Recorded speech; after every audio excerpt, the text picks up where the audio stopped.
I hate to break it to you, but my girlfriend who's 20 years younger is pregnant. I prefer younger girls, so I'm getting a divorce. Cool with you?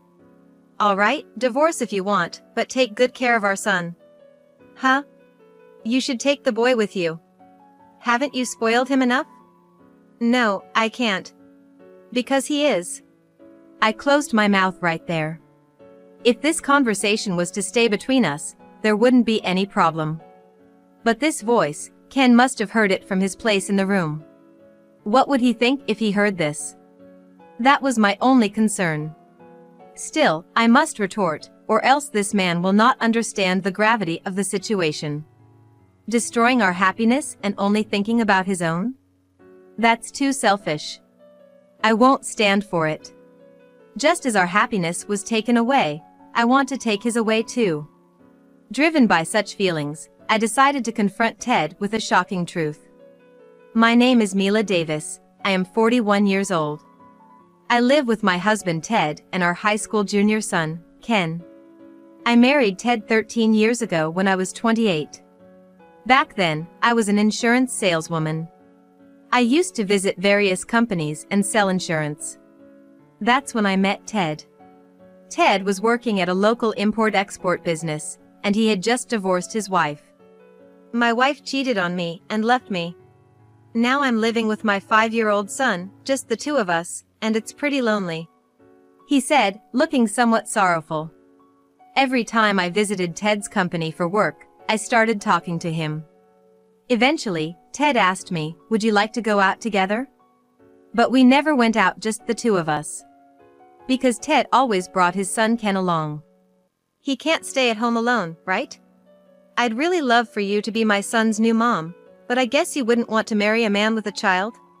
Seeing him like that, I thought he truly cherishes his child.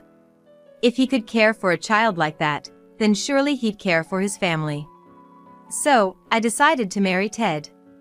But that was all a performance to marry me.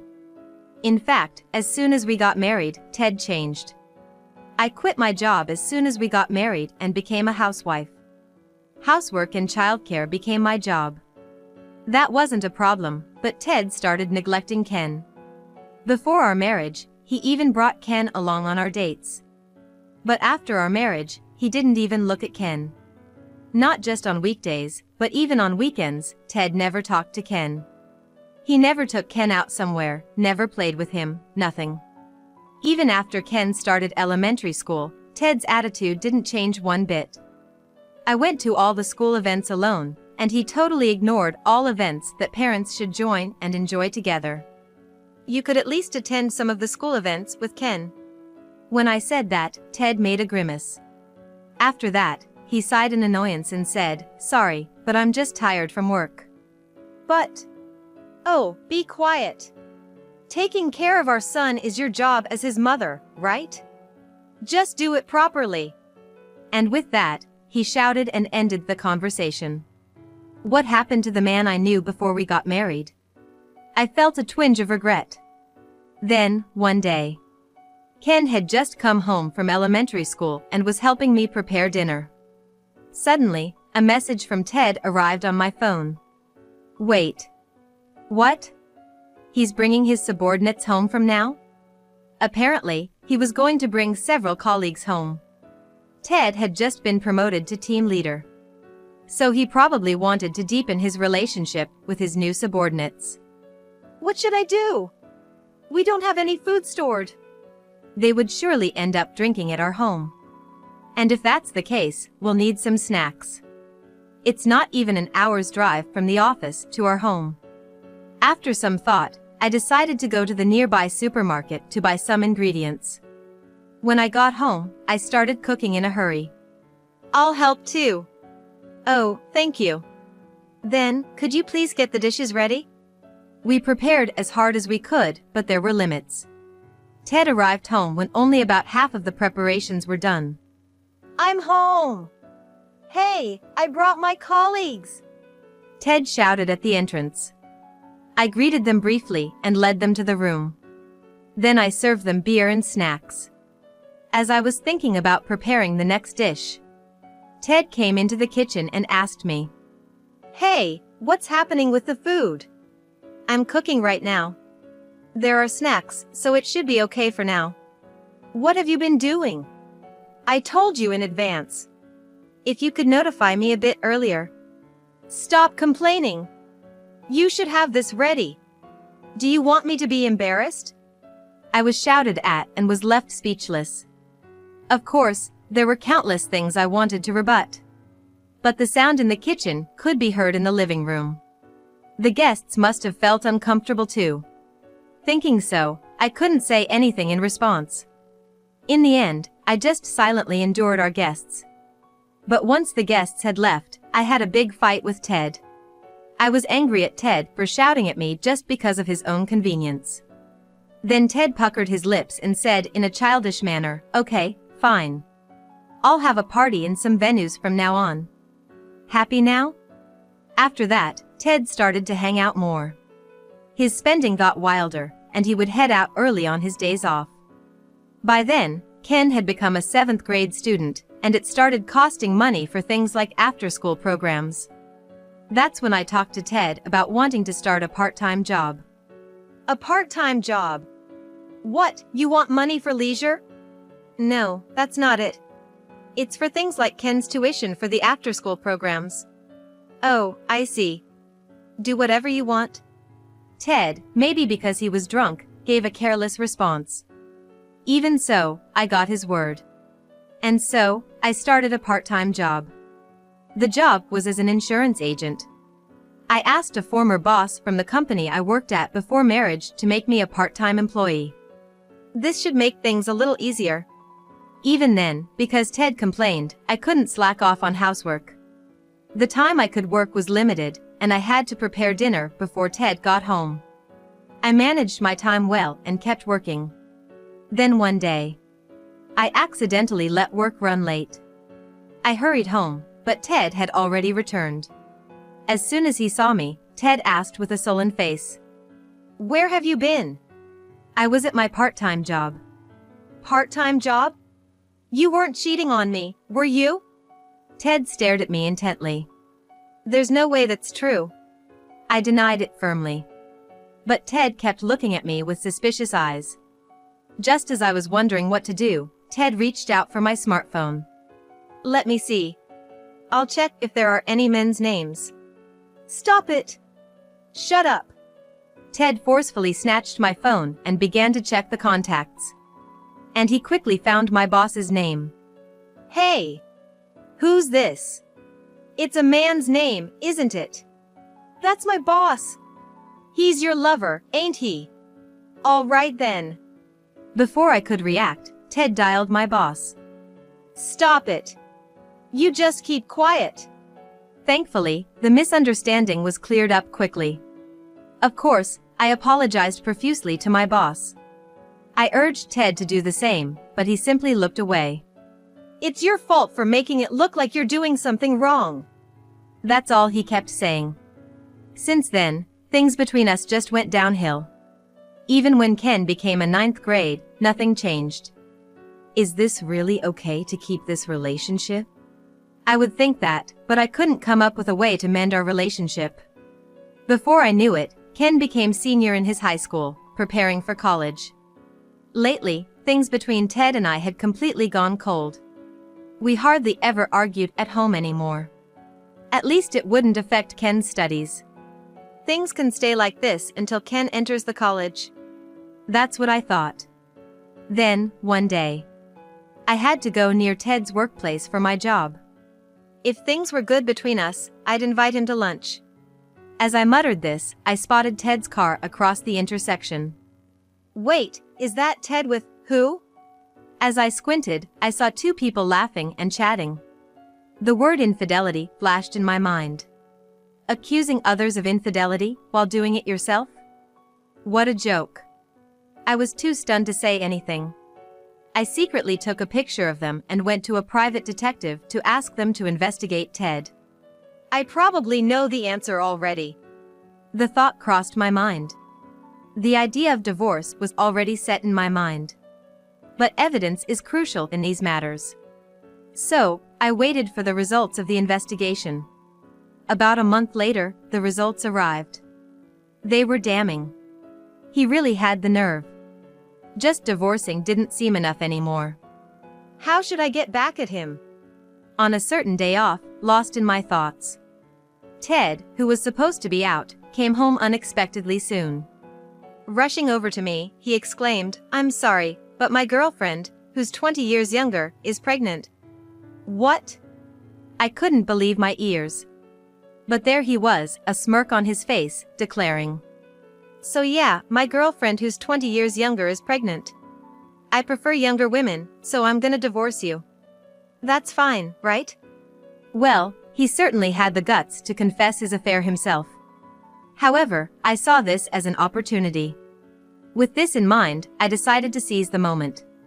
"Go ahead and get married, but please take care of our son." With a smile on my face, I said this, which seemed to catch Ted off guard. "What? You should take our son with you. You've always been so fond of him." "I don't want to. Because that boy is..." I carefully chose my words. Ken, who was studying in his room, should be able to hear me. What would he think if he heard this? That was my only concern. That being said, if I don't stand up to him now, he won't understand the gravity of the situation. It's far too convenient for him to destroy our happiness and go off and find his own. I won't let that happen. I want to snatch away his happiness just like ours was taken from us. Driven by these thoughts, I decided to confront Ted with a truth that would stun him. "I hate to break it to you, but isn't Ken your son? He's not mine." "What are you talking about? We're married, right? If we're married, then our child is our child, right?" Ted declared, looking smug. At that moment, I was at a loss for words. Is this guy an idiot? He's 4 years older than me, and he knows nothing. I was too stunned to say anything. Surprised at his lack of understanding, I exhaled deeply and hit Ted with the truth. "Ken is your child with your ex-wife, right? So what? In other words, to me, Ken is your stepchild. To make a stepchild one's own, one must adopt them." "Huh? Adoption?" Ted furrowed his brow. Generally speaking, stepchildren remain just that, stepchildren. To act as a real parent, the only way is to adopt them legally. Without doing that, you can't have parental rights and the child won't be legally recognized as yours. Of course, socially, they may be seen as your children. But there's no legal binding. A step-parent has no legal obligations, and a stepchild has no rights to the parent's inheritance. I didn't adopt Ken when I married you, Ted. That's why I can't take Ken with me. Wait, hold on. So, does that mean I have to take care of Ken? That seems to be the case. Although I wouldn't say you'd be charged with parental negligence just for leaving him alone. Still, Ken is a high school student. An age where parents are obligated to raise their children. In other words, it can be said that Ted can't just abandon him. While looking stunned, Ted pleads with me. Come on, that can't be right. What can't? I have a baby on the way. I plan to live with my newborn and my soon-to-be wife, just the three of us. That was the condition for marrying Kay. Oh, so the woman he cheated with is named Kay. So? That has nothing to do with me. It's got everything to do with you. This could all be resolved if you just take Ken. But I've told you, I can't, right? Just find a way. Please, don't ruin my happiness. He was begging. Don't ruin his happiness? I'm shocked at his audacity. After shattering our happiness, he doesn't get to demand his own happiness. With clenched teeth, I tell Ted, no matter what you say, what can't be done can't be done. You should ask your girlfriend, Kay. You're truly heartless. Fine, you'll regret this. Ted slammed the table and stood up. Then, as he picked up his cell phone, he walked out of the room. Following him with my gaze, I noticed him making a call in the hallway. That's why. Yeah, that's right. So. I could hear his voice. Eventually, Ted came back and said to me, just wait. I'm bringing Kay over. What? You're bringing her here? Of course, because you're refusing to budge, I have no other choice. For some reason, Ted shouted angrily. It seemed like he didn't believe he was in the wrong. Well, we still have to discuss the division of property, and this might make things easier. With that thought, I quietly watched Ted leave. About an hour had passed since Ted left the house. He returned, bringing a woman with him. As I stole a glance at her, she greeted with a look of discontent. Hi. She didn't even attempt to meet my gaze. I can somewhat understand her feelings. Meeting the spouse of the person you're having an affair with, no matter how you think of it, cannot be a pleasant experience. Regardless, Kay turned out to be the woman who had been in Ted's car that day. I can't deny thinking, it's all because of this woman. But, thanks to this woman, I can bring Ted down to his lowest. With that thought, a smile naturally spilled onto my face. How should I start the conversation? While I was considering this, Kay spoke up first. You're Mila, right? Don't you think your child is adorable? You've lived together for about 13 years, haven't you? Are you talking about Ken? If so, I do think he's adorable. I consider him as much my child as if he were my own. Then why are you abandoning him? You should take him with you. I stared at Kay. Sweat was beginning to bead on her forehead. I knew it. She condemns me with her words, but she doesn't truly mean it. I recalled the results of the investigation into Ted's conduct. If the current situation described there about Kay is true, it makes sense why she would argue like this. So, I decided to shake them up. I'd love to take him with me. But, no matter how adorable he is and no matter how much I love him, legally, only Ted is Ken's parent. I can't become Ken's parent. But, yes, there's also the option of not getting a divorce. And you need to raise your child by yourself. Upon hearing this, Kay flinched. She then turned to Ted and said, I can't raise a baby on my own. Don't worry. I'll take care of our child. Besides, I'm definitely getting a divorce and I want to be with you. At that point, I interrupted. What are you talking about? It hasn't been decided whether we're getting a divorce yet. Shut up. I'm definitely getting a divorce. So, you're taking Ken with you? We're gonna discuss that later. We're getting nowhere. Kay, what do you think? I turned the conversation over to Kay. She made a pout and said, I can't raise someone else's child. Even if it's the child of the man you love? Of course not. I love Ted, not some child of Ted and another woman. Oh, I see. But isn't your argument a bit strange? Why? You don't want to raise someone else's child. That's your personal opinion, and I won't blame you for it. But, you're okay with making Ted raise another person's child, right? As soon as I said that, Kay's face turned suddenly pale. At the same time, Ted tilted his head. What are you talking about? I'm talking about the baby, Kay's baby in her belly. This child is mine. I told you that before. Sure, you did say that. But it's odd. According to what I investigated, the father of Kay's child should be another man. As soon as I broke the news, Ted turned to Kay. With her face pale, Kay looked down, and Ted stared at her. The whole scene was so ridiculous that I nearly burst into laughter. Then, Ted interrogated Kay. Is what she said true? What? I mean, about the father of the child. Don't be stupid. The father of this child is you, Ted. Kay banged on the table to argue back. But I calmly told her. That's not true. I have proof, look. Saying this, I laid out a single photo on the table. It was a picture I got as a result of a private investigation. The picture showed Kay and an unknown man talking in front of an obstetrician's office. With a private investigation, they also check if you're cheating. According to that, you have a man you're seeing. The child in your belly, it's his, isn't it? That. I mean. Kay started to stutter, unable to speak. Seeing her like this, Ted seemed to have understood everything. He collapsed in despair. That's why you should divorce me and raise the child together. Well, Ted, you'll be raising someone else's child. But Kay, you're okay with that, right? No, no way! Don't forget about Ken, okay? Wait, let's get back together, Mila. If I break up with her, you won't divorce, right? What? You're saying whatever suits you. Sorry, but I was also planning to divorce. So, this comes at the right time.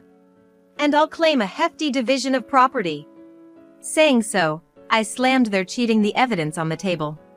Spread out on the table were photos of the two of them cheating. Of course, there were also photos of Kay and the unknown man. Ted picked up one of the photos and shouted at Kay. This lying woman. It's all ruined because of you. That's my line. You should have thought. I would prefer a younger man. I thought I could just get the money and break up if I have to take the child. Suddenly, Ted and Kay started fighting amongst themselves.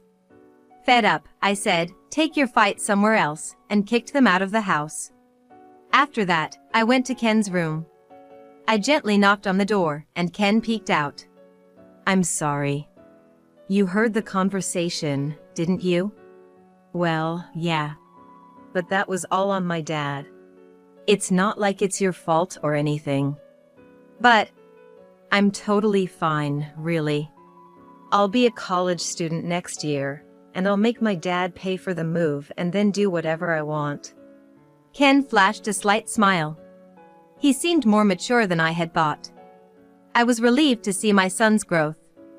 However, his father, Ted, has not matured at all. No matter how many times I tried to contact him, he stopped answering my calls. Even after a few days had passed, the situation remained unchanged.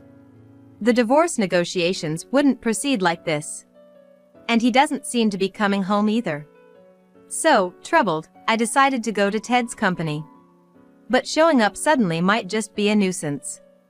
So, I contacted Ted's boss, Mr. Wilson, before heading to his company. When I arrived at the company, Mr. Wilson promptly attended to me. And he summoned Ted to his office. At the same time, he also called for Kay. With the two of them in front of me, I addressed Ted.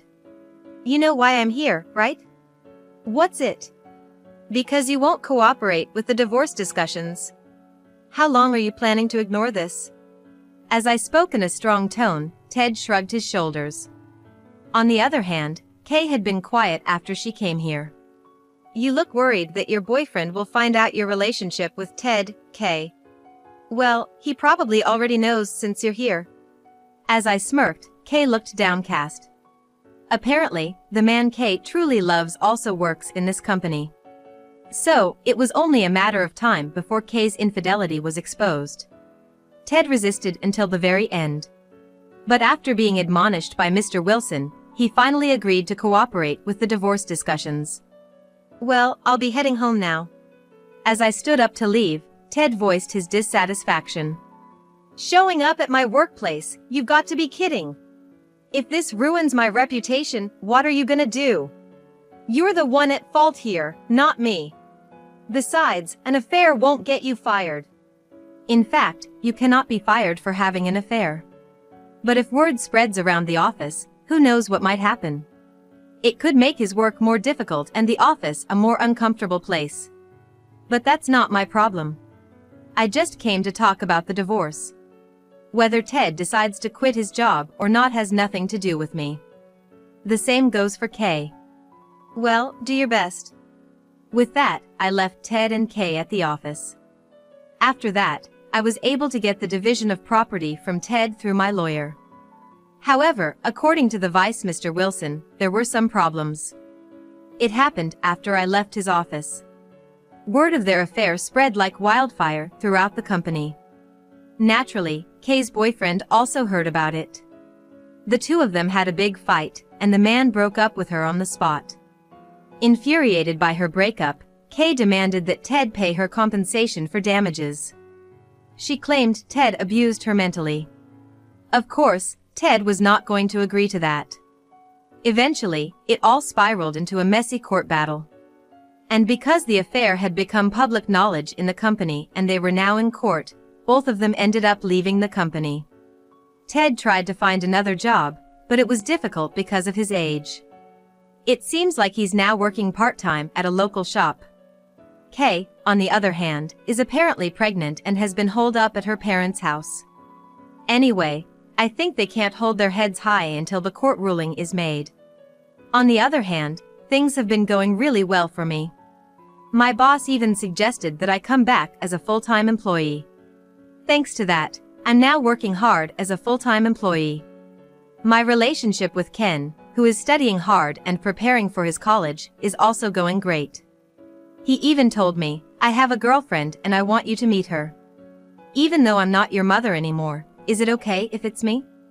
When I asked that, Ken said, "Even though Ted's my dad, I respect you more as a parent. Right now, I'm busy supporting my son with his college preparation."